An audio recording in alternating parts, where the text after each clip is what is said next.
Well, I joined the CCC, the California Conservation Corps, back in February of 1997. My name's Eric Ortega, fire captain at Rainbow Camp. I grew up in the inner city of Long Beach, so fire department for me was guys picking up patients on the side of the road.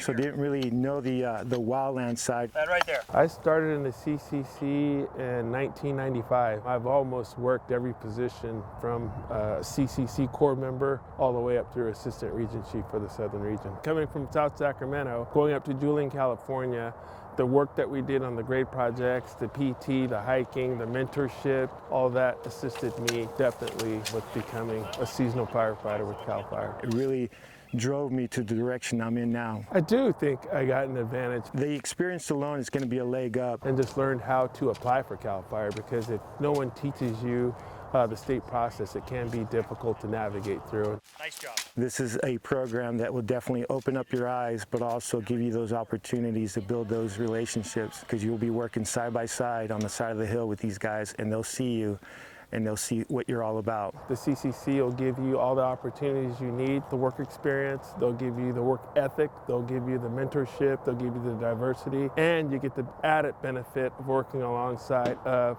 CAL FIRE fire captains while you gain all that experience. It's a jaw dropper in that sense. That's the majority of what they're looking for. A kid that knowing that you're going to be out there for hours on end with minimal, support. Yeah, you fall in love with it, for sure. It's something that I believe is the stepping stone to getting a career within these agencies, be it the Forest Service, BLM, CAL FIRE. It's a good way to start.